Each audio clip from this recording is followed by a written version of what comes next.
ஐரோப்பியர் வருகை. சரியா? 8th புக்கில் இருக்குது, 8th சோசியல் புக்கில் இருக்குது. டிஎன்பிசிக்கு 2A சிலபஸில் மாடர்ன் இந்தியாவில் ஃபர்ஸ்ட் டாபிக் இதுதான், ஐரோப்பியர் வருகை அப்படின்னு சொல்லிட்டு இருக்கோம். சரியா? அது என்ன ஐரோப்பியர் வருகை?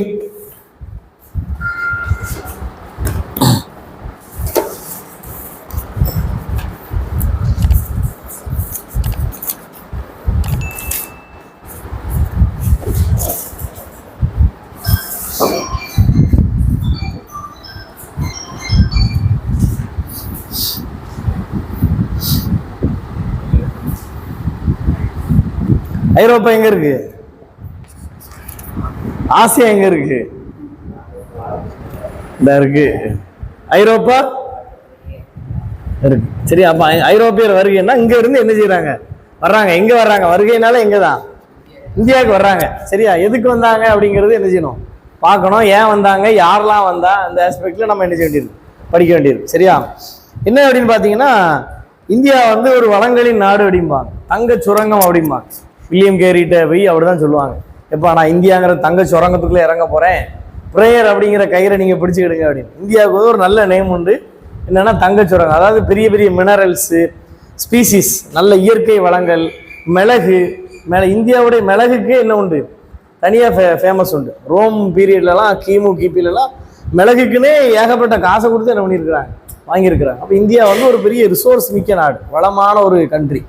அப்போ வியாபாரம் பண்ணணும், அந்த வளங்கள்லாம் எடுத்து என்ன செய்யணும், வியாபாரம் பண்ணி தொழிலை பெருக்கணும் அப்படிங்கிறதுக்காகவே மெயினாக என்ன செய்கிறாங்க, வர்றாங்க. நிறைய கண்ட்ரிஸ் என்ன செய்கிறாங்க, வர்றாங்க. அப்போ அதனுடைய ஆரம்பம் நீங்கள் பார்த்தீங்க அப்படின்னா அதில் அழகாக போட்டிருக்கோம். என்ன அப்படின்னா 7ஆம் நூற்றாண்டு 8ஆம் நூற்றாண்டுலலாம் அரேபியர்களுடைய டாமினேஷன் என்ன செய்ய ஆரம்பிச்சிட்டு வர ஆரம்பிச்சிட்டு. யாருடைய டாமினேஷன்? அரேபியர்களுடைய டாமினேஷன். அது வரைக்கும் யாருடைய கண்ட்ரோல் இருந்ததுன்னா ரோமுடைய கண்ட்ரோல் இருந்துச்சு. சரியா? இது வந்து ஒரு பெரிய ஹிஸ்ட்ரி, இதுக்கு பின்னாடி பெரிய ஹிஸ்ட்ரி இருக்குது. அதை ரொம்ப டீப்பாலாம் என்ன செய்ய முடியாது, சொல்ல முடியாது. நீங்கள் இது கிமுல இருந்தே இது என்ன செய்யும், ஸ்டார்ட் ஆகும். பாபிலோனியர்கள் என்ன ரூல் பண்ணுவாங்க, அதுக்கடுத்தது யார் வருவான்னா மேதிய பெர்சியர்கள் வருவாங்க. சரி, அந்த பெர்சியால தான் கோரைஸ் அப்படிங்கிற மன்னன் வருவார், செரஸ். அதில் இருக்குது, 8th புக்கில் இருக்குது, மனித உரிமைகள் அவருடைய இது இருக்கும். சரியா? அவர் தான் ஒரு ஜீவோ போடுவார் மனித உரிமைகள் பற்றி, செரஸ் மன்னன். அதுக்கடுத்து யார் வருவாங்கன்னா கிரீஸ் வருவாங்க. கிரீக்கில் ரொம்ப ஃபேமஸான ஆள் யார்? Alexander the great Alexander. அலெக்சாண்டருக்கு அப்புறம் பார்த்தீங்கன்னா கிரீக்கை தோக்கடிச்சு யார் ரூல் பண்ணுவான்னா ரோம் என்ன செய்வாங்க, அகஸ்டஸ் சீசர், சரியா, நீரோ மன்னன், இப்படி நிறைய வரிசையாக ரோம் மன்னர்கள் என்ன செய்வாங்க, ஆட்சி பண்ணுவாங்க. இந்த ரோமர்களுடைய ஆட்சி தான் கிட்டத்தட்ட ஒரு கிபி 7ஆவது நூற்றாண்டு வரை, கிமு 2ல இருந்து கிபி 7 வரை கிட்டத்தட்ட ஒரு 9 நூற்றாண்டுகளுக்கு அது என்ன செய்யும், நீடிக்கும். உலகம் ஃபுல்லாக பண்ணாகட்டா கூட ஆங்காங்கே அவங்களுடைய டாமினேஷன் என்ன பண்ணிட்டே இருந்துச்சு, இருந்துகிட்டே இருந்துச்சு. இந்த 7ஆவது ஆண்டு கிபி 7ஆவதுக்கு அப்புறம் தான் அரேபியர்கள் என்ன பண்ணாங்க, டாமினேட் பண்ண ஆரம்பிச்சோன்னு என்ன பண்ணாங்கன்னா, இந்தியாவுக்கு போகிற ரூட் அவ்வளோதான் என்ன பண்ணிட்டாங்க, தடை பண்ணிட்டாங்க. இப்போ ஐரோப்பாவிலேருந்து இப்போ இங்கே வரணும்னா இப்படி என்ன செஞ்சிடலாம், இப்படி வரலாம், அப்படிதானா, ரோடு வழியாக வரணும், இப்படி வரலாம். இந்த ரூட் அவ்வளோத்தையும் அரேபியர்கள் தடை பண்ணிட்டாங்க. ஏன்னா இங்கே யார் ஃபுல்லாக அரபிய கண்ட்ரிஸ் என்ன செய்வாங்க, என்ன பாருங்க, சவுதி அரேபியா, அரபு கண்ட்ரிஸ் இருப்பாங்க. அப்போ யூரோப் வரணும்னா யாரை தாண்டி வரணும், அரேபியர்களை தாண்டி வரணும், வர முடியாது, விட மாட்டாங்க. அவங்களுடைய கண்ட்ரோல் யார்கிட்ட இருக்கு, அரேபியர்கிட்ட இருக்கு. உள்ள என்ன செய்ய மாட்டேங்க, விட மாட்டேங்க. அப்போ யோசிக்கிறாங்க, இப்போ இந்தியாவுக்கு எப்படி போகிறது, இப்படி சுற்றி தான் போகணும். எங்கே போனோம், கடல் வழியை கண்டுபிடிப்போம். இவன் என்ன நம்பிட்டு இருந்த பிரயோஜனம் கிடையாது, என்ன செய்வோம், கடல் வழியை கண்டுபிடிப்போம் அப்படின்னு என்ன செய்கிறாங்க, கடல் வழி கண்டுபிடிக்கிற ஸ்டார்ட் பண்ணுறாங்க. அப்போ தான் ஒருத்தர் ஸ்டார்ட் பண்ணுறது யார் அப்படின்னா பார்த்தலோமிய டயஸ் அப்படிங்கிறவர் என்ன செய்கிறாரு, இப்படி வர்றாரு, இங்கேருந்து இந்த இடம் வர்றாரு. அங்கே புயல் ரொம்ப அடித்தோடனே இதுக்கு மேலே இனி என்ன செய்ய முடியாது, போக முடியாதுன்னு என்ன பண்ணிடுறாரு, திரும்பி போயிடுறாரு. ஆனால் அதுக்கு ஒரு ஹோப் கிடச்சிருக்கு. சரி, இனி என்ன செய்யலாம், இன்னும் கொஞ்சம் தூரத்தில் போகலாம். அதுக்கு பேர் தான் என்ன முனை, நன்னம்பிக்கை முனை. எந்த வருஷம் நடக்கு, 1487. சரியா? இந்த டேட்டாவை அப்படியே என்ன செய்யக்கூடாது, சும்மா மனப்பாடம் பண்ற மாதிரி பண்ணக்கூடாது, அப்படி லைவா என்ன செய்யணும், படிக்கணும். இப்போ உதாரணத்துக்கு தமிழ் புதல்வன் அப்படின்னு படிக்கும்போது புக்ல எந்த இடத்துல இருக்குன்னு நமக்கு தெரியும், ஆனா எக்ஸாம்ல போனா என்ன செஞ்சிடும், மறந்துடும். காரணம் என்னன்னா, நம்ம தமிழ் புதல்வன் திங்க் பண்ண மாட்டோம், ஒரு காலேஜை யோசிக்க மாட்டோம். சரி, ஒரு காலேஜ் படிக்கிற பையனுக்கு 1000 ரூபா கொடுக்குறாங்க, அப்போ இங்கன்னா மேப் மைண்ட்ல வரணும். அப்போ இதுவரை வந்திருக்காரு, படகு ஓட்டிட்டு என்ன செய்யறாரு, வர்றாரு, திரும்பி போயிருக்கிறாரு. அப்போ மறுபடியும் என்ன செய்யறாரு, மறுபடியும் 1498 யார் வரா, வாஸ்கோ ட காமா. இதை தாண்டி இங்க வந்து என்ன செஞ்சிடறாரு, இந்த மாதிரி கடல் ரூட்டை என்ன செய்யறாங்க, கண்டுபிடிக்கிறதுக்கு ஸ்டார்ட் பண்றாங்க. அப்போ காரணங்கள் ரொம்ப முக்கியம் சார். அந்த கொஸ்டின் அந்த ஆஸ்பெக்ட்ல தான் என்ன செய்யும் இருக்கும். ஏன் இந்த மாதிரி கண்டுபிடிக்கிறாங்க, இதனுடைய காரணங்கள் என்னன்னு பார்த்தீங்கன்னா, முதல்ல வந்து அரபியர்களுடைய டாமினேஷன். சரி, அரபியர்களுடைய டாமினேஷன். அடுத்தது இன்னொன்று முக்கியமான டேட்டா எழுதி வச்சுடுங்க. கான்ஸ்டாண்டினோபிள் கைப்பற்றப்பட்டது 1453. கான்ஸ்டாண்டினோபிள் என்ன செஞ்சுட்டு கைப்பற்றப்பட்டது, துருக்கியர்களால் என்ன செய்யப்பட்டுச்சு, கைப்பற்றப்பட்டது 1453. இது ஒரு ரீசன் ஐரோப்பியர்களோட வருகைக்கு. கான்ஸ்டாண்டினோபிள் கைப்பற்றப்பட்டு துருக்கியர்கள் டாமினேட் பண்ணனாலதான் அந்த வழியெல்லாம் என்ன செஞ்சிருது, அடைஞ்சதுனே கடல் ரூட் என்ன செய்யறாங்க, கண்டுபிடிக்கிறாங்க. அடுத்தது ஐரோப்பாவில் ஏற்பட்ட மறுமலர்ச்சி, ரெஃபார்மேஷன். சரியா, யூரோப்பியன் ரெசனைன்ஸ் சொல்லுவாங்க. சரியா, ஐரோப்பியாவில் ஏற்பட்ட மறுமலர்ச்சி. சரியா, இது ஒரு முக்கியமான காரணம். ஸோ ஸ்கூல் புக்லேயே இருக்குது, மாடர்ன் இந்தியா ஸ்பெக்ட்ரம் புக்கில், ஸ்டாண்டர்ட் யூபிஎஸ்சி ஸ்டாண்டர்ட் புக்கில் தான் என்ன சொல்லிட்டு இருக்கேன். சரியா, ஐரோப்பாவில் ஏற்பட்ட மறுமலர்ச்சி. ஐரோப்பாவில் ஒரு ரெஃபார்மேஷன் உண்டாகும். எப்போ 1517 அக்டோபர் 31 ஒரு ப்ராட்டஸ்டன்ட் ரெஃபார்மேஷன் சொல்லுவாங்க. அக்டோபர் 31 அதான் ரெஃபார்மேஷன். ஸோ இன்னைக்கு சண்டே கூட ரெஃபார்மேஷன் சண்டே தான். சரியா, 508 வருஷம் ஆகுது. அந்த ரெஃபார்மேஷனுக்கு அப்புறம் தான், அந்த சீர்திருத்தத்துக்கு அப்புறம் தான் என்ன செய்ய ஆரம்பிப்பாங்கன்னா, எல்லா இடங்களுக்கும் கல்வி பரவ ஆரம்பிக்கும். சரியா, பைபிள் டிரான்ஸ்லேட் பண்ணுவாங்க, பைபிள் பண்ணுவாங்க. கல்வி கற்ற உடனே நாகரீகங்கள் என்ன செய்ய ஆரம்பிச்சிடும், மாற ஆரம்பிச்சோடனே பெரிய பெரிய இண்டஸ்ட்ரீஸ் எல்லாம் என்ன செய்ய ஆரம்பிச்சிடும், உண்டாக ஆரம்பிச்சிடும். பெரிய தொழில் புரட்சி என்ன செய்யும், உண்டாகும். நவீன கருவிகள் எல்லாம் என்ன செய்வாங்க, கண்டுபிடிப்பாங்க. அப்பயும் பெரிய கருவி கண்டுபிடிச்சாச்சு. உதாரணத்துக்கு ட்ரெஸ் தயாரிக்கிற கருவி கண்டுபிடிச்சிருக்குன்னு வச்சுக்கிட்டோமே, கருவி கண்டுபிடிச்சாச்சு, ட்ரெஸ் வந்துருமா, வராது. நூல் வேணும், பட்டு வேணும், அது எங்க கிடைக்கும், இங்கிலாந்துல கிடைக்காது, இந்தியாவில கண்டுபிடிக்கும். சரி ஓடு, எங்க ஓடு, புரியுதா உங்களுக்கு? ஏன் தொழில் புரட்சி வந்தோடனே இந்தியாவுக்கு வராங்கன்னா, ரா மெட்டீரியல் அவங்களுக்கு என்ன செய்யல, அங்க கிடையாது. மிஷின்ஸ் இருக்கு, எப்படி கண்டுபிடிக்கணும், டெக்னாலஜி தெரியும், ஆனா என்ன கிடையாது அவங்ககிட்ட, ரா மெட்டீரியல் கிடையாது. ரா மெட்டீரியல்னா கச்சா பொருள்னு சொல்லுவாங்க, அதை உற்பத்தி. அதான் இப்போ ஒரு ட்ரெஸ் தயாரிக்கிற மிஷின் இருக்குன்னா நூல் வேணும், பட்டு வேணும், அது எங்கே தான் கிடைக்கும்?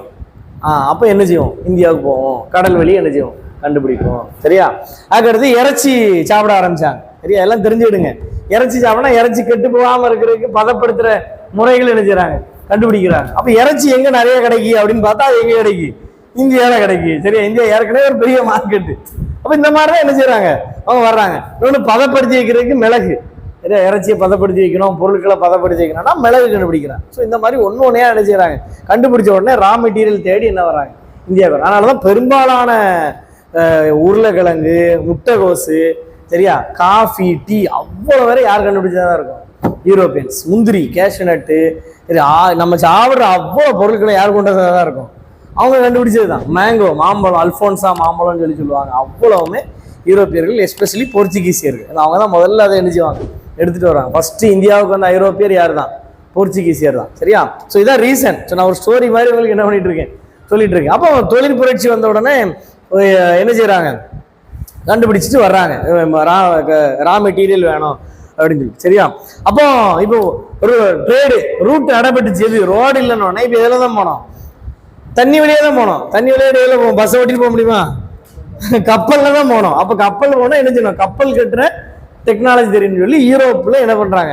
கப்பல் கட்டுறதுக்கு நல்லா என்கரேஜ்மெண்ட் பண்றாங்க. சரியா, மாலுமி ஹென்ரின்னு ஒருத்தர் இருந்தார், இளவரசர் ஹென்றி. அவர் என்ன பண்ணுவாருன்னா, இந்த கடற்பயணத்தை ரொம்ப என்ன செய்வாரு, என்கரேஜ் பண்ணார். அதனால அவருக்கு பேரு என்னதான், செயிலர் ஹென்றி, தமிழ்ல மாலுமி ஹென்றி என்று என்ன செய்வார், அழைக்கப்படுவார். சரியா, அது மட்டும் இல்லாம நல்ல ஓரியன்டட் குட்ஸ், விலை மதிப்பில்லாத பொருட்கள், தங்கம், வெள்ளி, ஸோ இதுக்கெல்லாம் ரொம்ப டிமாண்ட் ஆக ஆரம்பிச்சு இங்க யூரோப்ல. ஆனா அதுக்கான ரிசோர்ஸ் யார்கிட்ட கிடையாது, அவங்ககிட்ட இல்லை. ஆனா எங்க கிடைக்கி, இந்தியாவில் கிடைக்கும். அப்போ என்ன செய்வோம், இந்தியாவுக்கு போவோம்.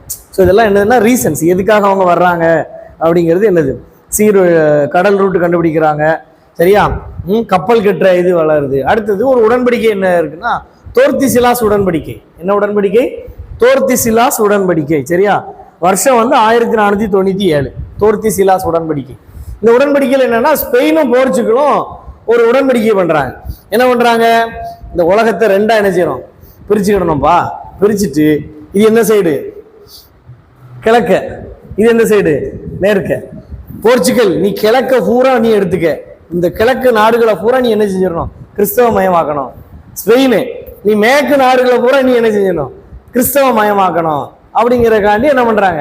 அப்போ இந்தியா கிழக்க இருக்கா மேற்க இருக்கா, இந்தியா மேற்க இருக்கா கிழக்க இருக்கா, இந்தியா மேற்க இருக்கா கிழக்க இருக்கா, ஈஸ்ட்.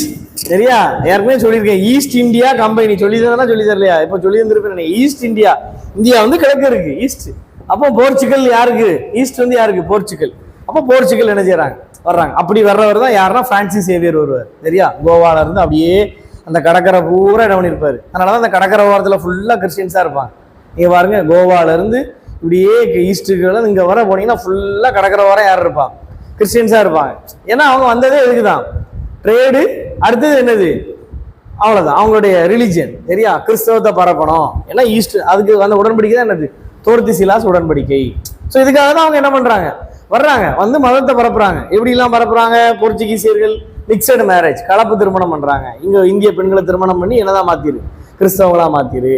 அடுத்தது வேலை வாய்ப்பு கொடுக்குறாங்க. அவங்க கம்பெனியில வேலை வாய்ப்பு. கிறிஸ்டியனா மாறினா உனக்கு என்னது? கூடுதல் சம்பளம், நல்ல வேலை வாய்ப்பு.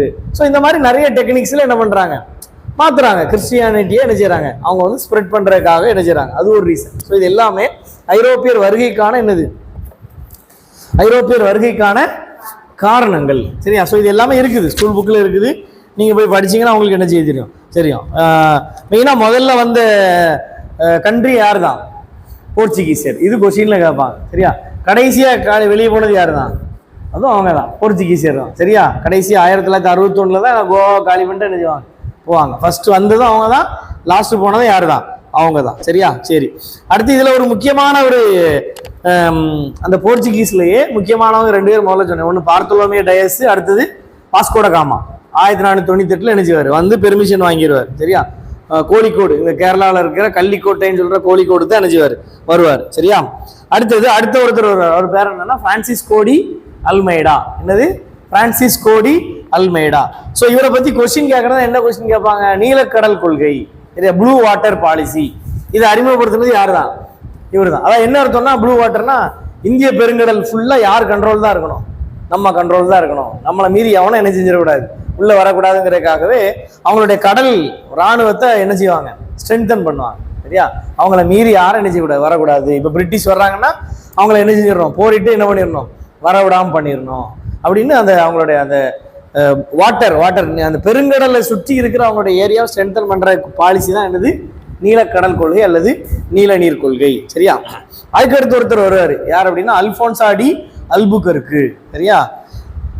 பிரான்சிஸ்கோ டி அல்மைடா, அடுத்தது அல்போன்சா டி அல்புகர்க்கு. இவருடைய ஸ்பெஷாலிட்டி என்ன அப்படின்னா, இந்திய பெண்களை என்ன செய்வார்? திருமணம் செய்யறதுக்கு எனக்கு அனுமதிப்பார். போர்ச்சுகீசியர் வந்து இந்திய பெண்களை என்ன பண்ணிக்கலாம்? மேரேஜ் பண்ணிக்கலாம்னு நினைவு பண்ணார். அடுத்து என்ன பண்ணாருன்னா, சதி என்ன பண்ணியிருப்பாரு? அபாலிஷ் பண்ணியிருப்பார். சரியா? வில்லியம் பெண்டிங் பிரபு 1829 தான் என்ன பண்ணுவாரு? சட்டம் ஏற்றுவார். இவர் 1500 இதெல்லாம் நடக்கிறது 1487 1500 அந்த காலகட்டங்கள்.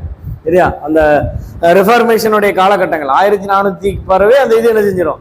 ஸ்டார்ட் ஆயிரும். 1453ங்கிறது வரலாற்றிலே ஒரு பெரிய முக்கியமான ஒரு ஈவெண்ட். 1453. ஸோ அதோட அந்த கம்ப்ளீட்டா ரோமானியர்களுடைய சாம்ராஜ்யமே என்ன செய்யுது? முடிவுக்கு வருது. சரியா? அதுக்கப்புறம் தான் இந்த காரியங்கள்லாம் என்ன செய்யுது? நடக்குது. அப்போ சதியை ஒழிக்கிறதுல முன்னோடி யாருன்னா யார் தான்? இந்த அல்போன்சா டி அல்புகர்க்கு. அடுத்து நினோ டி குன்கா அப்படின்னு ஒருத்தர் வருவார். நினோ டி குன்கா அப்படின்னு. அவர் என்ன பண்ணார் அப்படின்னா, தலைநகரம் வந்து கொச்சியில இருந்து கோவாக்கு என்ன செய்வார்? மாத்துவார். போர்ச்சுகீசியருடைய கொச்சியில இருந்து கோவாக்கு என்ன பண்ணுவார்? மாத்துவார். சரியா? இடங்கள் எல்லாம் மறக்க கூடாது. இந்த இடங்கள் சார்ந்த கொஸ்டின் கேட்டா என்ன செய்யணும்? நீங்க இப்பவும் போனீங்கன்னா கோவா கொச்சியிலாம் கிறிஸ்டியன்ஸோட எண்ணிக்கை ஜாஸ்தியா இருக்கும். நீங்க இந்த யூரோப்பியர்ஸ் எங்கெல்லாம் வந்து ஸ்டே பண்ணியிருந்தாங்களோ அந்த ஏரியா உள்ள இப்போ பாத்தீங்கன்னா கிறிஸ்டியன்ஸோட ஸ்ட்ரென்த் என்ன செய்யும்? அதிகமா இருக்கும். நம்ம அதை வச்சு என்ன பண்ணிக்கலாம்? மேனேஜ் பண்ணி அழகா என்ன செய்யலாம்? தெரியாத கொஸ்டினை கூட என்ன செய்யலாம்? போகலாம். சரியா? மெயினா இவங்க கொண்டு வந்தது என்னன்னா புகையிலை, டொபாக்கோ. புகையிலையை இங்க கொண்டு வந்து அறிமுகப்படுத்துறது யார் தான்? போர்ச்சுகீசியர்கள். அடுத்தது அவங்களுடைய ஒரு பெரிய இது என்னன்னா பிரிண்டிங் மிஷின். பிரிண்டிங் மிஷினை என்ன பண்ணாங்க? கொண்டு வந்தாங்க. கோவால தான் ஃபர்ஸ்ட் என்ன பண்ணுவாங்க? ஒன்று கொண்டு வருவாங்க. அதுக்கு அடுத்தது தரங்கம்பாடிக்கு ஒருத்தர் கொண்டு வருவார், சீகன் பால் கொண்டு வருவார். திரும்ப இங்கே இருக்குல்ல புன்னைக்காயல் இருக்கும், இந்த ஆத்தூர் தாண்டி போனீங்கன்னா ஆத்தூருக்கு அடுத்தது புன்னைக்காயல். அங்கே தான் எந்த நதி கடல்ல போய் கலக்கும்? புன்னைக்காயல்ல இது தாமிரபரணி. தாமிரபரணி பார்த்தீங்கன்னா அப்படி ஸ்ரீகுண்டம் ஏரல் ஆத்தூர்ல போய் நேராக எங்கே தான் போய் கடல்ல கலக்கும்? புன்னைக்காயல்ல தான் போய் என்ன செய்யும்? தாமிரபரணி. புன்னைக்காயல்லையும் ஒரு பிரிண்டிங் மிஷின் என்ன பண்ணியிருப்பாங்க? கொண்டு வந்திருப்பாங்க. புன்னைக்காயல், அங்கே தரங்கம்பாடி, இங்கே என்னது? கோவா. ஸோ அதுக்கடுத்து செராம்பூர். ஸோ அந்த 4 இடமும் பிரிண்டிங் பிரஸுக்கு அந்த நாட்களில் என்னது ரொம்ப ரொம்ப முக்கியமான இடங்கள். சரியா? பிரிண்டிங் பிரஸ் என்ன செய்வாங்க? கொண்டு வருவாங்க. அடுத்து இந்திய மருத்துவ தாவரங்கள் என்ற நூலை 1563 தான் என்ன செய்வார்? ஐரோப்பிய எழுத்தாளர் ஒருவர் என்ன செய்வார்? அச்சிட்டு வெளியிடுவார். சரியா? மருத்துவத்திலையும் ஏகப்பட்ட இது என்ன பண்ணியிருப்பாங்க. நீங்க இந்த தரங்கம்பாடி பாத்தீங்கன்னா அங்கே மருத்துவத்துக்கும் அவங்களுக்கு ஒரு லிங்க் உண்டு. இந்த கோவா, ஸோ இப்படி எல்லாமே ஒரு லிங்காவே என்ன செய்யும் இருக்கும். எல்லாமே இந்த ஐரோப்பியர்களோட என்னது. உண்மையில ஐரோப்பியர்கள் வரலன்னா இவ்வளவு தூரம் நம்ம டெவலப் ஆயிருப்போமான்னு என்ன செய்யாது தெரியாது. ஒன் பாயிண்ட் ஆஃப் வியூல அது என்னதுதான் கரெக்ட் தான். ஸோ அதுக்காக நம்ம சுதந்திரம் வாங்கக்கூடாதுன்னு இல்லை, கண்டிப்பா வி நீட் இண்டிபெண்டன்ஸ். பட் ஆனா அவங்க வந்ததுனால சில நன்மைகளும் நமக்கு என்ன பண்ணிருக்கு, அதையும் நம்ம என்ன செய்ய முடியாது, மறுக்க முடியாது. சரியா? ஸோ இது ஒரு ஆட்சியாளர் யாரு, போர்ச்சுகீசியர். அடுத்ததா யார் வர்றான்னா டச்சுக்காரர். சரியா? டச்சுக்காரர். டச்சுனா எந்த நாடு?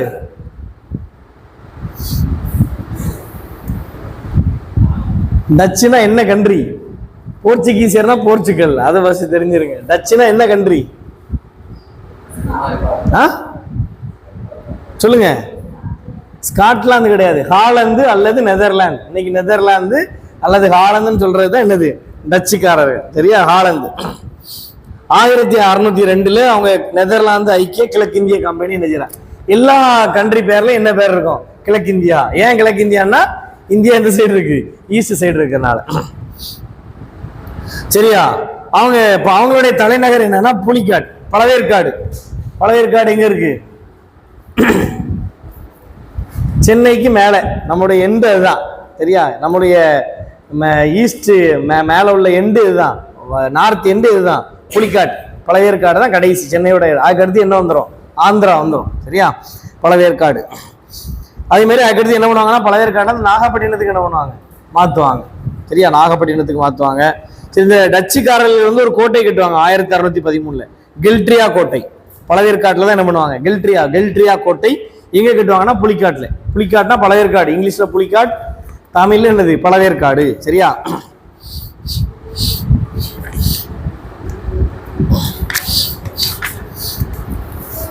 இன்னொருத்தர் யாரு வரான்னா பிரெஞ்சுக்காரர்கள், பிரான்ஸ். சரியா? சோ இவங்களுடைய முக்கியமான இடம் என்ன இடம்? பாண்டிச்சேரி. அவ்வளவுதான். அதெல்லாம் வந்து ஃபிங்கர் டிப்ஸ்ல மைண்ட்ல என்ன செய்யணும், இருக்கணும். எல்லாம் கன்ஃபியூஸே என்ன செய்யக்கூடாது, ஆகக்கூடாது. கோவானா யாரு, போர்ச்சுகீசியர்கள். பழவேற்காடு, நாகப்பட்டினம், மசூலிப்பட்டினம்னா டச்சுக்காரர்கள். பாண்டிச்சேரினா யாரு, பாண்டிச்சேரி யாரு, பிரெஞ்சுக்காரர்கள். சரியா? கால்பர்ட் அப்படிங்கிறவர் தான் என்ன பண்றாரு, 1664 பிரெஞ்சு கிழக்கு இந்திய கம்பெனி என்ன பண்றாரு, ஸ்டார்ட் பண்றாரு. சூரத்துல தான் முதல்ல வந்து என்ன செய்யறாங்க, பிசினஸ் ஸ்டார்ட் பண்றாங்க, கரோன். ஸோ இந்த இவங்க எல்லாருமே வந்த முதல் நோக்கம் என்னது, வணிகம், பிசினஸ். சரியா? அதுக்கப்புறம் கொஞ்சம் கொஞ்சமா என்ன செய்யறாங்க, ஆட்சியை பிடிக்கிற ட்ரை பண்றாங்க. சரியா? 4 பேர் ட்ரை பண்ணி என்ன பண்ணிடுவாங்க, தோத்துட்டு போயிடுவாங்க, விட்டுட்டு போயிடுவாங்க. கடைசியா ஒரு ஆள் ஜப்புன்னு பிடிச்சிக்கணும், யாரு, பிரிட்டிஷ். சரியா? மீதி 4 பேரை விட்டுட்டு போயிடுவாங்க, பிரிட்டிஷ் மட்டும் கடைசி என்ன பண்ணிடுவாங்க, பிடிச்சிக்கிடுவாங்க. சரியா? சூரத்துல இவங்க ஸ்டார்ட் பண்றாங்க. யாரு? அதுக்கு அடுத்தது முக்கியமான இடமா என்னது வந்துருது, பாண்டிச்சேரி. சரியா? அங்கதான் செயின்ட் லூயிஸ் அப்படிங்கிற ஒரு கோட்டை என்ன செய்யறாங்க, பாண்டிச்சேரியில கட்டுறாங்க. சரியா? நான் ஜஸ்ட் உங்களுக்கு கான்செப்ட் புரியணுங்கிறக்காண்டி சொல்றேன்.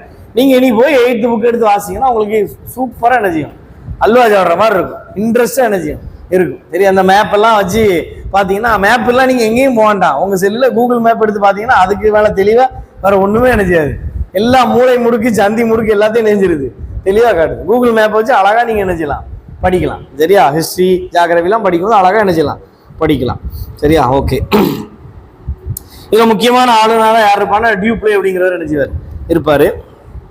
அடுத்தது இன்னொருத்தங்க வர்றாங்க, யார் அப்படின்னா டேனியர்கள், டேனியர்கள். ஸோ இவங்க எந்த கண்ட்ரி, டென்மார்க். சரியா? டென்மார்க். சரியா? டென்மார்க். 4ஆம் கிறிஸ்டியன் அப்படிங்கிறவர் டென்மார்க்கோட அரசர். எத்தனை, 4ஆம் கிறிஸ்டியன்கிறவர் 1616 மார்ச் 17 என்ன செய்யறாரு, ஒரு சார்ட்டர் கொடுக்குறாரு. டேனிஷ் கிழக்கிந்திய நிறுவனத்தை என்ன செய்யறாரு, வெளியிட. ஸோ இவங்களுடைய 2 இடம் தான் முக்கியமான இடம் இவங்களுக்கு. ஒன்னு தரங்கம்பாடி இங்க இருக்கு, தஞ்சாவூர் பக்கத்துல இருக்கு, நாகப்பட்டினத்துல. இன்னொன்னு செராம்பூர், கல்கத்தால இருக்கிற செராம்பூர். சரி? அந்த 2 தான் எங்களுடைய முக்கியமான வீடு. 2 இடத்துல என்ன பண்ணுவாங்க, பிரிண்டிங் பிரஸ் வச்சு என்ன பண்ணியிருப்பாங்க. சரியா? தரங்கம்பாடியை டேனியர்கள் டிரான்ஸ்கியூப்பர் அப்படிம்பாங்க. இன்னைக்கும் பாத்தீங்கன்னா அப்படிதான் இருக்கும். நீங்க கூகுள் மேப்ல டிரான்ஸ்கியூப்பர் அடிச்சா அழகா நினைச்சியும் வரும், போய் பார்க்க வேண்டிய ஒரு இடம். சீகன்பால்க் என்பவரை டென்மார்க்கின் அரசர் இந்தியாவுக்கு அனுப்பினார். அவர் தரங்கம்பாடியில் ஒரு அச்சுக்கூடத்தை நிறுவினார். டிரான்ஸ்கியூப்பர் அப்படின்னா சீகன்பால்க் என்ன செய்ய முடியாது, அவாய்ட் பண்ணவே முடியாது. சரியா? ஒரு ஸ்கூல் கட்டியிருப்பாரு, ஒரு செமினரி கட்டியிருப்பாரு, ஒரு சர்ச்சு கட்டியிருப்பாரு, ஒரு 200 பேருக்கு என்ன பண்ணியிருப்பாரு, பேப்டிசம் கொடுத்திருப்பாரு. புதிய ஏற்பாடு முழுசா என்ன பண்ணியிருப்பாரு, தமிழ்ல டிரான்ஸ்லேட் பண்ணிவிட்டு போயிருப்பார். சரியா, தமிழ் மொழிக்கு எல்லாத்தையும் பண்ணிட்டு ஜஸ்ட் 37 இயர்ஸில் என்ன பண்ணியிருப்பார்? அவர் வாழ்ந்த வருஷம் எவ்வளோதான்? வெறும் 37 தான். 37 வருஷம் தான் என்ன பண்ணியிருப்பார்? வாழ்ந்திருப்பார். ஆனால் அவ்வளோவே பண்ணியிருப்பார். யார் அனுப்பியிருப்பாருன்னா டென்மார்க்குடைய அரசர் அனுப்பியிருப்பார். எங்கன்னா தரங்கம்பாடி. சரியா, ஸோ இது வந்து ரொம்ப முக்கியமான ஒரு விஷயம். தரங்கம்பாடி ஏன் தரங்கம்பாடிக்கு வந்தார் அப்படின்னா, பிரிட்டிஷ் வந்து மத பிரச்சாரம் பண்ணுறதுக்கு யார் வரக்கூடாதுன்னு சொல்லிட்டாங்க, மிஷினரிஸ் வரக்கூடாதுன்னு 1813 வரை ரூல் வச்சிருந்தாங்க. ஸோ அதனால தான் சீகன்பால்க்கு வந்து எங்கே வருவார்? தரங்கம்பாடிக்கு வருவார். வில்லியம் கேரி வந்து எங்கே வருவார்னா செராம்பூருக்கு வருவார். செராம்பூர் யார் கண்ட்ரோலில் இருக்கு? டேனியர்களுடைய கண்ட்ரோல். சென்னைக்கு வர முடியாது, ஏன்னா சென்னை யாருடைய ஏரியா? பிரிட்டிஷ். ஸோ இந்த லாஜிக்லாம் உங்களுக்கு நல்லா தெளிவாக என்ன செய்யணும், புரியணும். சரியா, பிரிட்டிஷ் வந்துட்டு 1813 அப்புறம் தான் மிஷினரிஸ் என்ன பண்ணுவாங்க, அலோவ் பண்ணுவாங்க. அது வரைக்கும் நாட் அலௌடு, ஒன்லி என்னதுதான், பிஸ்னஸ் தான், நோ ரிலிஜியன் அப்படின்னு என்ன பண்ணிடுவாங்க, ஸ்ட்ராங்காக சொல்லிடுவாங்க. அதுக்கப்புறம் வில்பர் ஃபோர்ஸ் போய் பார்லிமெண்ட்ல பேசின பிறகு தான் அவங்க என்ன பண்ணுவாங்க, அலோவ் பண்ணுவாங்க. அதனால தான் வில்லியம் கேரி எங்கே வந்திருப்பாரு? செராம்பூர் எங்கே இருக்குன்னா கல்கத்தாவில். அது யாருடைய கண்ட்ரோலில் இருக்கு? டேனிஷோடைய கண்ட்ரோல். சரியா, ஸோ இதெல்லாம் நல்ல வரலாற்று பூர்வமான இடங்கள். எல்லாம் படிக்கும்போது இந்த குருட்டு மனப்பாடம் என்ன செய்யக்கூடாது, நல்லா அனுபவிச்சு என்ன செய்யணும், படிக்கணும். ஸோ எவ்வளோ காரியங்கள் நடந்திருக்கு. அதுவும் சீகன்பால்க்கு ஒரு நாள் கடல்ல தான் இருப்பார். அனுமதி லெட்டர் வந்திருக்காரு. எங்க தரங்கம்பாடியில் இறங்குறதுக்கு அனுமதி வந்திருக்காரு. அதனால ஒரு நாள் ஃபுல்லா எங்க தான் இருந்திருப்பாரு, ஷிப்ல தான் இருந்திருப்பாரு. ஸோ இதெல்லாம் அவருடைய ஹிஸ்டரியில நீங்க என்ன செய்யலாம், படிக்கலாம். ரொம்ப இன்ட்ரெஸ்டா இருக்கும். இல்லை இன்னைக்கும் போனீங்கன்னா அந்த தரங்கம்பாடி ஃபோர்ட் என்ன செய்யும் இருக்கும், அவருடைய கல்ற அங்கே இருக்கு. அந்த மாதிரி காரியங்கள்லாம் எனக்கு என்ன செய்யுது இருக்கு. அப்போ டேனியர்கள் வந்து என்ன பண்றாங்க, 1845 காலி பண்ணிட்டு போயிடுவாங்க. எல்லாத்தையும் யார்கிட்ட கொடுத்துட்டு போயிடுவாங்க, பிரிட்டிஷ்ட கொடுத்துட்டு என்ன பண்ணிடுவாங்க, இடத்த காலி பண்ணிடுவாங்க. அப்போ போர்ச்சுகீசியர்கள், பிரெஞ்சுக்காரர்கள், டச்சுக்காரர்கள், டேனியர்கள். சரியா, அதுக்கு அடுத்தது ரியல் ஹீரோ யாரு, ஆங்கிலேயர்கள். சரியா, 1600 உள்ள வராங்க. வந்தா ஃபுல்லா என்னதுதான், முதல்ல பிசினஸ் தான், ஃபுல்லா என்னதுதான், பிசினஸ் தான். 1600 டிசம்பர் 31. சரியா, டிசம்பர் ஏன்னா அவங்களுக்கு அப்பதான் மெயின் மீட்டிங் எல்லாம் நடக்கும். நமக்கு டிசம்பர் குளிர் அப்படித்தானே, அவங்களுக்கு அப்படி இருக்காது. சரியா, இந்த நீங்க ஜியோகிராஃபில படிக்கும்போது தெரியும், அந்த பூமி சன்னு பூமி வந்து ரொட்டேட் ஆகிறதுல அது என்ன செய்யும், மாறி வரும். ஆஸ்திரேலியா, நியூசிலாந்துலலாம் இது வந்து அவங்களுக்கு என்னது, சம்மர். அதனாலதான் ஃபர்ஸ்ட் நியூ இயர் யாருக்கு தான் வரும், நியூசிலாந்துக்கு தான் ஃபர்ஸ்ட் நியூ இயர் வரும். அந்த இது பார்க்கும்போது பாத்தீங்க, அந்த மேப்ல பாத்தீங்கன்னா தெரியும், இந்த எண்ட்ல கிடக்கும், அவங்களுக்கு தான் ஃபர்ஸ்ட் நியூ இயர் வரும். அதுக்கடுத்து தான் நம்ம என்ன பண்ணுவோம், நியூ இயர் என்ன செய்யும், கொண்டாடும். சரியா, ஸோ இதெல்லாம் இருக்கு ஜியோகிராஃபில, அவ்வளோ இன்ட்ரெஸ்டா என்ன செய்யும் இருக்கும். சோசியலை போல ஒரு இனிப்பான புக்கு என்ன செய்யாது, பார்க்க முடியாது. ஆனா இதெல்லாம் ஸ்கூல் படிக்கும்போது யாரும் என்ன செய்யல, சொல்லி தரல, அதான் பிரச்சனை. வெளியே வந்தவரை தான் என்ன செய்யுது தெரியுது. அவ்வளோ இன்ட்ரெஸ்டிங் ஃபேக்ட். இப்போ அமெரிக்காவுக்கு நமக்கும் பாத்தீங்கன்னா கிட்டத்தட்ட ஒரு நாள் கிட்டத்தட்ட வித்தியாசம் வரும், 12 மணி நேரம் கிட்ட. சரியா, இப்போ அங்க இன்னைக்கு சண்டே அப்படின்னா, சண்டே காலையிலன்னா நம்ம இங்க வரும்போது நமக்கு அடுத்து என்ன ஆயிரும், டியூஸ்டே ஆயிரும். ஒரு நாள் நமக்கு என்ன செய்யும், மிஸ் ஆகும். சரியா, இன்னும் சில இடத்துக்கு போனீங்கன்னா நம்ம இங்க மண்டே கிளம்பி இருப்போம், அவங்களுக்கு அன்னைக்கு எதா இருக்கும், சண்டேயா இருக்கும். நம்ம அங்க போய் சேரும்போது நமக்கு என்னது, இங்க ஒரு மண்டே, அங்க ஒரு மண்டே, ஒரு நாள் என்ன செய்யும் எக்ஸ்ட்ரா கிடைக்கும். ஸோ நீங்க இதெல்லாம் அந்த மேப் வச்சு பாத்தீங்கன்னா ஜியோகிராஃபில உங்களுக்கு என்ன செய்யும், ஸ்கூல் புக்ல இருக்கு எல்லாமே. ரொம்ப இன்ட்ரெஸ்டிங் ஃபேக்டா என்ன செய்யும் இருக்கும். சரி, அப்போ அவங்களுக்கு டிசம்பர்ல தான் முக்கியமான மீட்டிங் எல்லாம் நடத்துவாங்க. அதனாலதான் இந்த மீட்டிங், காங்கிரஸ் மீட்டிங் வருஷந்தோறும் இப்பதான் நடக்கும் டிசம்பர்ல. நீங்க இது ஹிஸ்டரியில இருக்கு, உங்க இந்திய தேசிய காங்கிரஸ் மாநாடு எல்லாம் பாத்தீங்கன்னா எந்த மாசம் தான் நடக்கும், டிசம்பர். அவங்களுக்கு டிசம்பர் வந்து முக்கியமா மீட்டிங் நடத்துற மாசமா என்ன செய்யும், பிரிட்டிஷ்க்கு இருக்கும். அப்பதான் என்ன செய்யறாங்க, ஸ்டார்ட் பண்றாங்க. ஸோ இதெல்லாம் எக்ஸ்ட்ரா இன்ஃபர்மேஷன் ஏன் சொல்றேன்னா, ஒரு கொஸ்டின் கேட்கறாங்க, முதல் இந்திய காங்கிரஸ் மாநாடு நடைபெற்ற மாதம் இல்ல ஆண்டு அப்படின்னு. ஜனவரி, ஜூன், ஜூலை, டிசம்பர். பார்த்த உடனே உங்களுக்கு என்ன செஞ்சிடணும், டேட் தெரியாட்டாலும் இங்கேயோ கேட்டது ஞாபகம் இருக்கும். சரி, அப்போ டிசம்பர், அப்போ ஏதாவது இருக்கும். அதுதான் அந்த எக்ஸ்ட்ரா இன்ஃபர்மேஷன் என்ன செய்யறது சொல்றது. புரியுதா உங்களுக்கு? உங்களுக்கு அந்த கொஸ்டினை பார்த்த உடனே என்ன செய்ய தெரியணும், ஓடுறதுக்கு தெரியணும். அப்போ டிசம்பர் 31 தான் என்ன செய்யறாங்க, வர்றாங்க. தாமஸ் ரோ வர்றாரு. வில்லியம் ஹாக்கின்ஸ் தான் ஃபர்ஸ்ட் என்ன செய்வார், வருவார். வில்லியம் ஹாக்கின்ஸ், அதுக்கடுத்து என்ன பண்ணுவார், தாமஸ் ரோ. சரியா, வந்த உடனே மெயினா டார்கெட் வைப்பாங்க. சரியா, அவரோட மெயின் டார்கெட் என்னன்னா, பிரான்சிஸ் டே அப்படிங்கிறவர் சந்திர நாகூர் அப்படிங்கிறவர்கிட்ட வந்து ஒரு இடத்த என்ன செய்வார், விலைக்கு வாங்கி ஒரு ஃபோர்ட் கட்டுவார். சரியா, அந்த ஃபோர்ட்டுக்கு வேற என்னது, மெட்ராஸ். சரியா, அதுதான் இன்னைக்கு இருக்கிற சென்னை. அப்போ சென்னை வந்து பக்கா யார் ப்ராடக்ட், பிரிட்டிஷ். சரியா, அடுத்தது போர்ச்சுகீசிய இளவரசியை கல்யாணம் பண்ண உடனே கல்யாண பரிசா பாம்பே என்ன பண்ணிடுவாரு, எழுதி வாங்கிடுவார். ரைட்டா, அடுத்தது சுதநதிங்கிற ஒரு இடம் இருக்கும். எங்கன்னா கங்கை பக்கத்துல, கங்கை ரிவரை ஒட்டி சுதநதிங்கிற இடத்துல வியாபாரம் பண்றதுக்கு இடத்த வாங்கிட்டு அங்க ஒரு கோட்டையை கட்டிடுவாங்க, வில்லியம் கோட்டை. அந்த சுதநதி தான் என்னது, கல்கத்தா. கல்கத்தா மும்பை, சென்னை. ஸோ இதுதான் அவங்களுடைய ஆணி வேர். யாருக்கு? எதுனால அந்த 3 தான். ஹைகோர்ட்டா? கொல்கத்தாவில் ஒன்று போடு, மும்பையில் போடு, அடுத்து எங்கே போடு? மெட்ராஸில் போடு. நீங்கள் பார்த்தீங்கன்னா சவுத்து, மும்பை எங்கே? வெஸ்ட்டு, ஈஸ்ட்டு, கடைசியாக 11ல் தலைநகர் எங்கே கொண்டு போயிடுவோம்? வடக்கு. இந்த 4. ஸோ இதுதான் அந்த 4 முக்கிய நகரங்கள். இந்த 4 இணைக்கிறது தான் தங்க நாற்கரை சாலை அப்படின்னு சொல்லிட்டு வாஜ்பாய் பீரியட்ல என்ன பண்ணுவாங்க? போடுவாங்க. குவாட்ரி லேண்ட் அப்படின்னு சொல்லி சொல்லுவாங்க. தங்க நாற்கரை. உங்களுக்கு இப்போ மேப் மைண்டில் வரணும். சென்னை, மும்பை, என்னது மேலே டெல்லி, இங்கே என்னது ஈஸ்டில் கல்கத்தா. அப்போ இந்த 3 இடத்த அவங்க என்ன பண்ணுறாங்க? 3 இடத்தையும் கண்ட்ரோல் பண்ணுறாங்க. பிஸ்னஸுக்கு வந்து கண்ட்ரோல் பண்ணி என்ன பண்ணுறாங்க? அடுத்து கொஞ்சம் கொஞ்சமாக என்ன செய்கிறாங்க? கொண்ட வந்த பிடாரி ஊர் பிடாரி விரட்ட மாதிரி கொஞ்சம் கொஞ்சமாக என்ன செய்கிறாங்க? வர்த்தகத்திலிருந்து பேரரசு வரை அப்படின்னு அடுத்த பாடம் இருக்கும். தெளிவாக இருக்கும். வர்த்தகத்திலிருந்து பேரரசு வரை. சரியா? வர்த்தகத்துக்கு வந்தாங்க, அடுத்து ட்ரூப்ஸை கொண்டு வருவாங்க. எது? ராணுவத்தை கொண்டு வருவாங்க. அங்கே உள்ள ஆட்சியாளர் என்ன பண்ணிடுறது? கவுத்து விட்டு ரூல் பண்ணுறது. இப்படி கொஞ்சம் கொஞ்சமாக பிடிச்சு கடைசியில் 1858 பெரும் புரட்சிக்கு அப்புறம் இந்தியா பூரா என்ன பண்ணிட்டாங்க?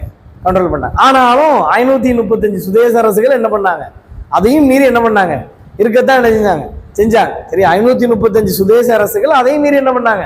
அவங்கள அடிச்சு எல்லாம் என்ன செய்யல, அவங்க பண்ணவே இல்லை. ஜென்டிலா தான் நிறைய விஷயங்கள் பண்ணியிருக்கிறாங்க. நீங்க 30 வருஷம் அவரை எதிர்த்து சண்டை போட்ட காந்தியே அவங்க என்ன செய்யல, கொல்லலையே. நம்ம 48ல் நம்ம தானே சுட்டோம். 47 வரை அவன் கொல்லல. காந்தியை கொல்லல, சுபாஷ் சந்திர போஸை கொல்லல, ஜவஹர்லால் நேருவை போட்டு தரல, வல்லபாய் படேல் என்ன செய்யல போட்டு தரல, அபுல் கலாம் ஆசாத் அவங்க போட்டு தரல, முகமது அலி ஜின்னாவை அவங்க என்ன செய்யல, பெரிய பெரிய லீடர் யாரையுமே அவங்க என்ன செய்யல. அவங்களுடைய பர்பஸ் வந்து மேடர் பண்ணணுங்கிறதே என்ன செய்யாது கிடையாது. ரூல் பண்ணாங்க, பிறகு ஆட்சி என்ன பண்ணிட்டு போனாங்க. நம்ம 48ல் நம்ம தான் என்ன பண்ணோம், அவர் சுதந்திரம் அடைஞ்சு அடுத்த 6ஆம் மாசத்துல அவர் என்ன பண்ணோம், போட்டு தரணும். அப்போ ஒரு ஜென்டிலாவும் என்ன பண்ணியிருக்கிறாங்க வர்த்தகத்திலிருந்து பேரரசு வர. சரியா? அப்போ கொஞ்சம் கொஞ்சமா பண்ணி கடைசியில் என்ன பண்ணிடுவாங்க, நிறைய போர்கள். 1ஆம் மைசூர் போர், 2ஆம் மைசூர் போர், 3ஆம் மைசூர் போர், கர்நாடக போர், இப்படி ஒவ்வொரு போரா வச்சு பிரெஞ்சுக்காரர்கள், டேனியர்கள், டச்சு அவ்வளவு வரை என்ன பண்ணியாச்சு விரட்டி கடைசியில் யார் தான் ரூல் பண்றா, இந்த பிரிட்டிஷ் தான் என்ன பண்றாங்க கடைசி வரை என்ன பண்றாங்க. சரியா? மெயினாக அவங்க 3 முக்கியமான இடம் கல்கத்தா, சென்னை, மும்பை. கோர்ட்டும் ஃபர்ஸ்ட் அங்கே தான் வரும். University Calcutta university, Madras university, Bombay university. சரியா? ஸோ இது வந்து ரொம்ப முக்கியமான. ஏன் இவங்க மட்டும் வின் பண்ணாங்க அப்படின்னா அது ஒரு சில காரணங்கள் என்ன செய்யுது.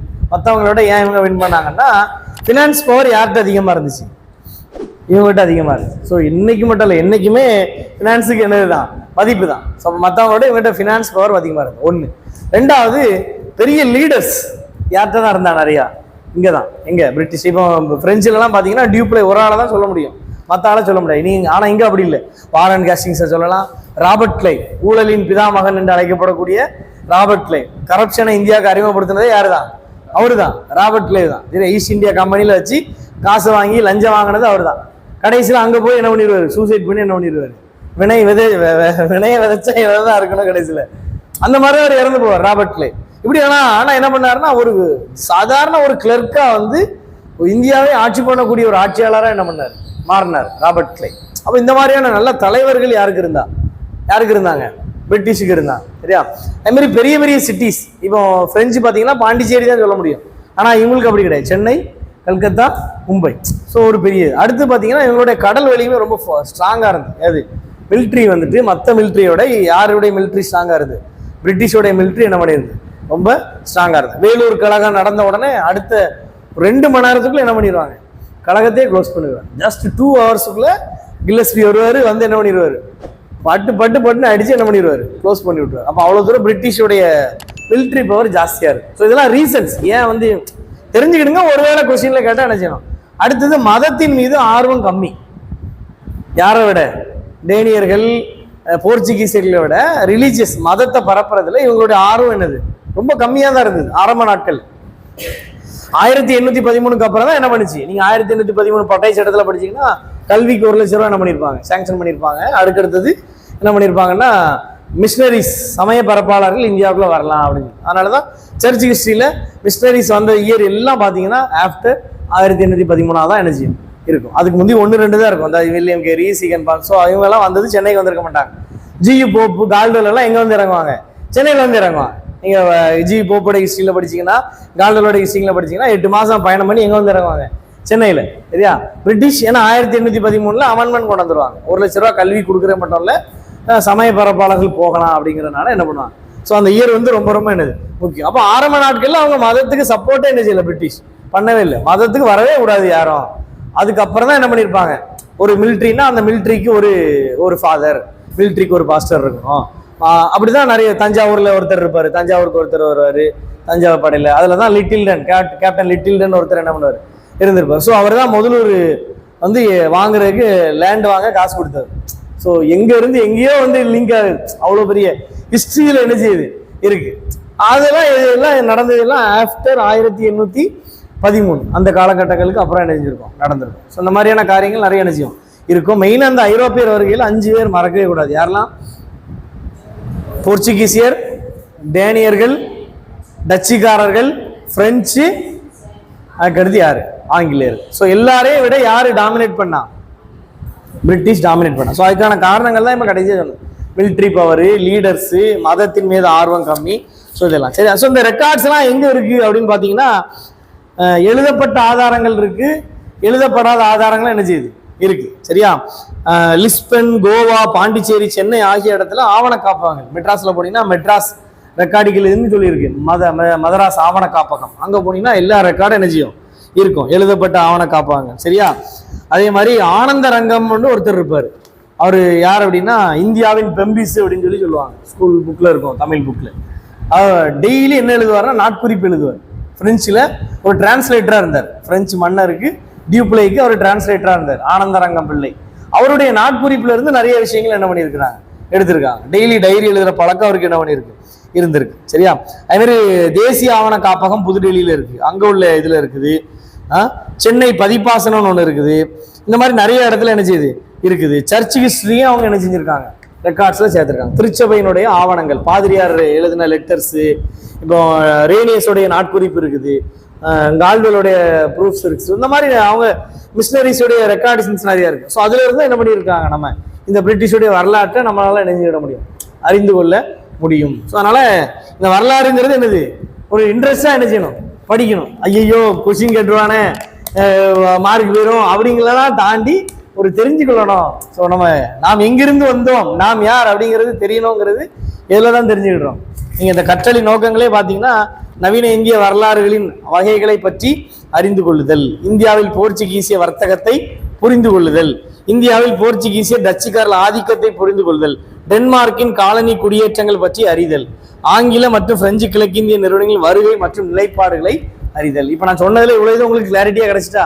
இதுக்கு வந்தாங்க, பிசினஸ்க்கு வந்தாங்க, அப்படியே கொஞ்சம் கொஞ்சமா என்ன பண்ணாங்க, எக்ஸ்டெண்ட் பண்ணாங்க. ஆங்காங்கே அவங்களுடைய குடியிருப்புகள் என்ன பண்ணாங்க, அமைச்சாங்க. கடைசியா எல்லாத்தையும் யார்கிட்ட கொடுத்தாங்க, பிரிட்டிஷ்ட கொடுத்துட்டு போயிட்டாங்க. பிரிட்டிஷ் என்ன பண்ணாங்க, ஸ்டெப் பை ஸ்டெப்பா ரூல் பண்ணி 1947 வரை என்ன பண்ணாங்க, பண்ணிட்டு பொறுமையா நம்ம கையில கொடுத்துட்டு இதுதான்ப்பா ரூல் பண்ணணும்னு சொல்லிட்டு இடத்த காலி பண்ணிட்டு என்ன பண்ணிட்டாங்க, போயிட்டாங்க. இன்னும் ஒரு 50 வருஷம் ரூல் பண்ணா இன்னும் கொஞ்சம் நம்ம என்ன பண்ணியிருப்போம், அட்வான்ஸா இருப்போம். பின்மாற்றம் அடைஞ்செல்லாம் சொல்ல முடியாது, இன்னும் கூட என்ன பண்ணிருக்கலாம். ஸோ தொடர்ந்து வாசிங்க. அடுத்த பாடம் என்ன இருக்குன்னா, இதுல வர்த்தகத்திலிருந்து பேரரசு வரைன்னு இருக்கு. எல்லாமே இது சம்பந்தமா தான் இருக்கு. இந்தியாவில் கல்வி வளர்ச்சி, ஸோ எல்லாமே இவங்க பிரிட்டிஷ் பீரியட்ல பண்ணதான். பிரிட்டிஷ் ரூலர்கள் என்னென்ன கொண்டு வந்தாங்க, பெண் கல்விக்கு எவ்வளவு முக்கியத்துவம் கொடுத்தாங்க, சரியா? ஆரம்ப பள்ளி, இடைநிலை கல்வி, உயர்கல்வி, ஸோ எல்லாமே ஹண்டர் கல்வி குழு அமைச்சிருப்பாங்க. சார்லஸ் உட்சரிக்கை 1854. ஸோ எல்லாத்தையும் உட்காந்து என்ன செய்யலாம், உங்களுக்கு கான்செப்ட் தெரியுது, பேசிக் இப்படிதான் படிக்கணும் இதான். அப்போ உட்காந்து கடன் என்ன பண்ணிடணும், வாசி விட்டுணும். சரியா? மேக்சிமம் அடுத்த வாரம் கேட்கும்போது 6ல இருந்து 10 வரை என்ன பண்ணிட்டு வாங்க, முடிச்சுட்டு வாங்க. முடிச்ச கிளாஸ் போக மீதி உள்ளதை என்ன பண்ணிட்டு வாங்க, முடிச்சுட்டு வாங்க. சரியா? டிஎன்பிசி படிக்கிறவங்க என்ன செய்யுங்க, ரீசனிங் டெஸ்ட் கொஞ்ச நாள் போடும். இந்த நவம்பர் முடிகிற வரை ரீசனிங் டெஸ்ட்.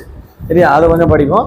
அதுக்கடுத்து டிசம்பருக்கு அப்புறம் ஒவ்வொரு சப்ஜெக்டாக நம்ம டெப்த்தாக என்ன செய்யலாம், படிக்கலாம். நீங்கள் செய்ய வேண்டியது நியூஸ் பேப்பர் படிச்சுட்டே இருக்கணும். தமிழ் படிக்கிறதையும் நிறுத்தக்கூடாது. கொஞ்சமாவது அட்லீஸ்ட் ஒரு நாளைக்கு ஒரு ½ hour ஆகுது தமிழ் எடுத்து என்ன செய்யுங்க பாருங்க. எல்லாருக்கும் ஒட்டுமொத்தமாக தமிழ்ல தான் சொதப்பிருக்கு, நிறைய மார்க்கு தமிழ்ல போயிருக்கு. அதனால என்ன செய்யுங்க, சரியா? டிஸ்கரேஜ் ஆகாம என்ன செய்யுங்க, படிங்க. சரியா? வாசிக்கிறது படிக்கிறதுலாம் நம்மள ரத்தத்துல அது என்ன பண்ணிடணும், ஊறிடணும். முத்துக்குமார் மகனுக்கு கடிதம் எழுதுவார், இந்த 9th தமிழ் புக்ல இருக்கணும் நினைக்கிறேன். சரியா? உன் அப்பாவும் தாத்தாவும் புத்தகங்களின் காட்டில் தொலைந்து போனவர்கள், உன் உதரத்திலும் அந்த காகித நதி ஓடிக்கொண்டிருக்கும் அப்படின்னு எழுதுவார். எனக்கு அந்த லைன்லாம் மறக்க கிட்டத்தட்ட ஒரு 100 தடவை வாசிச்சிருப்பேன். அதனால அப்படியே மைண்ட்ல இருக்கும். அப்படியே சொல்றாரு, புத்தகங்களின் காட்டில் தொலைந்து போனவர்கள், உன் உதரத்திலும் அந்த காகித நதி ஓடிக்கொண்டிருக்கட்டும். அதனால அந்த வாசிப்புங்கிறது அப்படியே இணைஞ்சிடணும், பிளட்ல ஊறிடணும். சரியா? படிக்கிறதுக்காண்டி இப்போ நானே கிளாஸ் எடுக்கணுங்கிறக்காண்டியும் படிக்க மாட்டேன், டெஸ்ட்ல எழுதணுங்கிறக்காண்டி கண்டிப்பாக நான் படிக்க மாட்டேன். அது என்னதான் இருக்கு பார்ப்போம். ஆனால் அது ஆட்டோமேட்டிக்காக என்ன வந்துடும், கிளாஸுக்கும் வந்துடும், டெஸ்ட்டுக்கும் அது இணைஞ்சிடும், யூஸ் ஆகிடும். அதனால படிக்கும்போது ஃபுல் கான்சன்ட்ரேஷன் எங்கே தான் இருக்கணும், புக்கில் கிடையாது, என்ன படிக்கிறோமோ அதில் இருக்கணும். சரியா? புக்கில்னா உங்களுக்கு இருக்கும், நீங்கள் இந்த இடத்துல இதில் இருக்குன்னு உங்களுக்கு தெரியும், ஆனால் என்ன இருக்குன்னு என்ன செய்யாது, அது மக்கப்பு. ஸ்கூல் படிக்கும்போது அவர் தான் பண்ணுவாங்க, 10th 12th இந்த இடத்துல இந்த பாதியில் இது இருக்குன்னு தெரியும், ஆனால் என்ன இருக்குன்னு என்ன செய்யாது, தெரியாது. காரணம் என்னன்னா அந்த புக்கை தான் பார்த்துருப்போம் ஒழிய அது என்ன நடந்ததுன்னு மைண்டுக்கு அதை செய்ய மாட்டோம், கொண்டு வரவே மாட்டோம். புரியுதா உங்களுக்கு? இப்போ மனித உரிமை ஆணையம் பற்றி ஒரு சிலிண்டர்னா அப்போ தோண்டி எடுத்திருப்பாங்க போல, இப்போ கோரைஸ் மன்னர் எப்படி இருந்திருப்பாரு அப்படின்னா உங்களுக்கு காலத்துக்கு என்ன செய்யாது, மறக்காது. இப்போ வர்றாரு வாஸ்கோட காமா, புயல் அடிச்சிருக்கோம் நடுக்கடல்ல, யோசிச்சு பாருங்க, இந்திய பெருங்கடல் நடுக்கடல்ல புயல் அடிக்கும் போது நம்மளா இருந்தாலும் இருப்போமா, எவ்வளவு பயமா இருந்திருக்கும். அப்போ அதையும் தாண்டி வர்றாருன்னா அப்ப அதுல என்ன இருக்கு, எப்படி அதை திங்க் பண்றவங்களுக்கு புரியுதா? இப்படி படிச்சா என்ன செய்யாது, ஒரு தடவை வாசிச்சாலே தாராளமா என்ன செய்யும், போதும், ஒரு தடவை அதை வாசிச்சாலே தாராளமா அது என்ன செய்யாது, மறக்காது. ஆனா நம்ம அந்த வாசிக்கிற விதத்துல அது என்ன செய்யுது இருக்கு. அதனால பொறுமையா உட்காந்து என்ன செய்யுங்க, வாசிங்க, படிச்சுட்டு வாங்க, நியூஸ் பேப்பர் படிங்க. சரியா? Okay, thank you.